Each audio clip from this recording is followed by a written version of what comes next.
Bismillahirrahmanirrahim. Assalamualaikum warahmatullahi wabarakatuh. Eh, saya ingin mulai pada akhir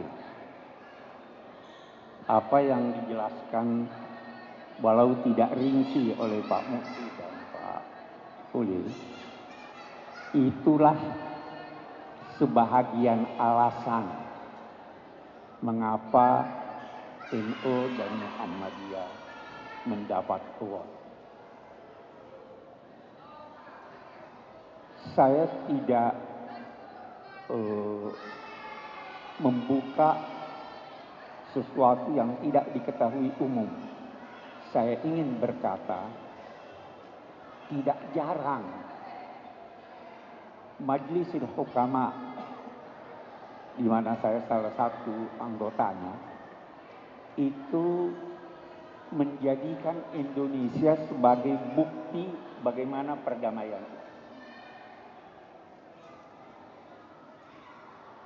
Tidak sekali, dua kali dalam rapat-rapat yang saya ikuti, itu Indonesia disebut. Dan tidak jarang mereka itu berkata, mari kita ke Indonesia untuk belajar. Itu bukan rahasia. Tidak jarang, ini mengimbas pada saya nih, tidak jarang dalam pertemuan-pertemuan di mana anggota Majelis Hukama itu diminta salah seorang di antara mereka mewakili, tidak jarang saya yang diminta. Bukan karena saya lebih pandai dari mereka, tapi karena saya pakai pici Indonesia.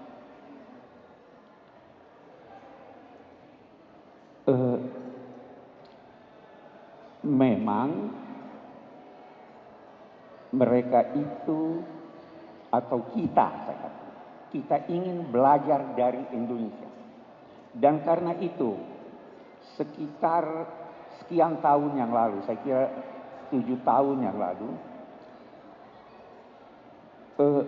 Majelis Hukama pernah mengadakan seminar tentang bagaimana menciptakan perdamaian itu di tengah masyarakat Islam. Tahu siapa yang diundang untuk bicara? Indonesia. Ketika itu Pak Yusuf Kalla diundang, Pak Hamid Awaludin diundang, berbicara bagaimana mereka sukses menciptakan perdamaian di Aceh. Jadi kita punya modal. Orang melihat kita. Mengapa demikian? Karena sebenarnya tujuan di bentuknya Majlisul Hukama itu istilahnya ta'zizus silm, untuk mengukuhkan kedamaian. Mengukuhkan kedamaian ini saya masih ingat 10 tahun yang lalu, waktu pertama kali kita rapat bicara soal tujuannya ini kita mau apa ini. Ada yang berkata begini, kita ingin memadamkan kebakaran.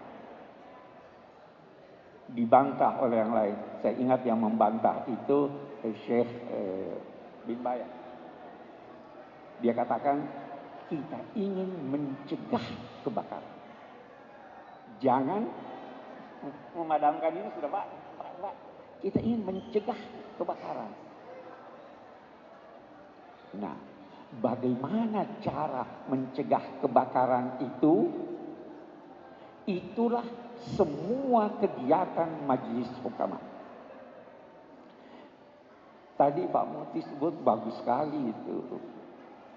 Kedamaian itu bermula dari hati, Pak.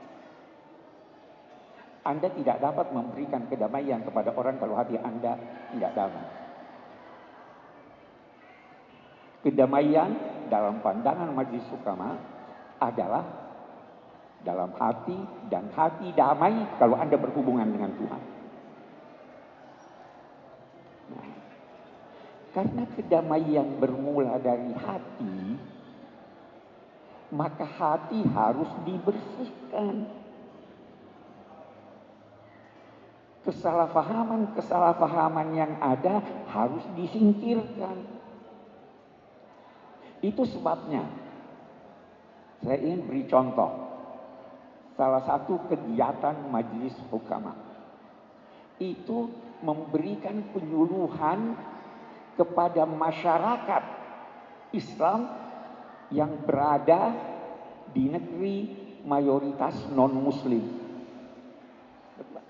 Saya beri contoh salah satu bahasannya yang bisa menimbulkan keresahan. Di Barat ada suami istri beragama Kristen. Istrinya masuk Islam. Hukum berkata tidak boleh ada perkawinan ini. Harus putus. Ada bahasan. Apa itu harus putus atau tidak? Apa bisa lanjut atau tidak? Karena kalau kita berkata harus putus, maka ada keresahan dalam masyarakat. Di Eropa tidak ada bank-bank Islam. Ada di antara mereka yang membutuhkan uang sehingga perlu kredit dengan sistem riba. Apakah boleh atau tidak? Ini misalnya contoh-contoh untuk menghilangkan keresahan itu sehingga terjadi kedamaian. Kita ambil menyangkut yang lain. Orang seringkali menggunakan istilah-istilah yang menyinggung agama-agama. Kita di Majelis Hukama ingin menghindarkan kalimat-kalimat, kata-kata, istilah-istilah yang dapat menimbulkan keresahan, perpecahan. Salah satu contohnya, kita ada istilah perang salib. Itu tidak dipakai. Perang salib tidak dipakai. Karena perang itu bukan atas perintah salib. Agama digunakan. Jadi hal-hal kecil ini itu awal dari adanya kedamaian ini tadi. Tanpa itu tidak bisa ada damai. Nah, setelah itu ada kegiatan-kegiatan. Salah satu kegiatannya pernah terjadi kita di London menghimpun pemuda-pemuda yang ada di Eropa dengan menghadirkan pemuda-pemuda Muslim yang ada di Timur Tengah. Mereka hidup bersama, berdialog dan lain-lain sebagainya. Dan itu memberi dampak yang luar biasa terhadap hubungan antar agama.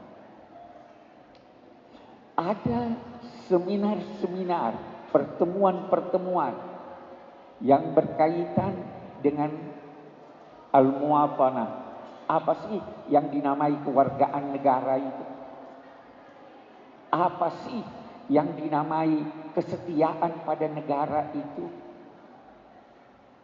Itu semua dibahas untuk disebarluaskan. Nah, jadi upaya-upaya untuk menciptakan kedamaian itu bermula dari pribadi, bermula dari kelompok kecil. Yang terakhir, selama ini kita ada sekian banyak sudah pertemuan, dialog Timur Barat, dialog Kristen, Islam, Yahudi dan lain-lain sebagainya. Itu kemudian yang melahirkan piagam kemanusiaan. Tetapi disadari bahwa kita tidak bisa untuk menciptakan kedamaian itu secara utuh kalau bukan hanya pribadi demi pribadi, tapi masyarakat Islam. Yang terakhir tahun lalu ada pertemuan di Bahrain itu membahas bagaimana kita mempertemukan kelompok-kelompok umat Islam ini yang mayoritas Sunni itu dengan kelompok-kelompok lain. Kita dulu ketemu nih. Kita ingin seperti yang dijelaskan oleh Pak Ulil tadi. Kalau kita sudah ketemu, baru kita bisa berbicara. Sunni sudah ketemu, baru kita bicara dengan Syiah. Sunni Syiah bertemu, baru kita bisa kuat berbicara dengan pihak lain.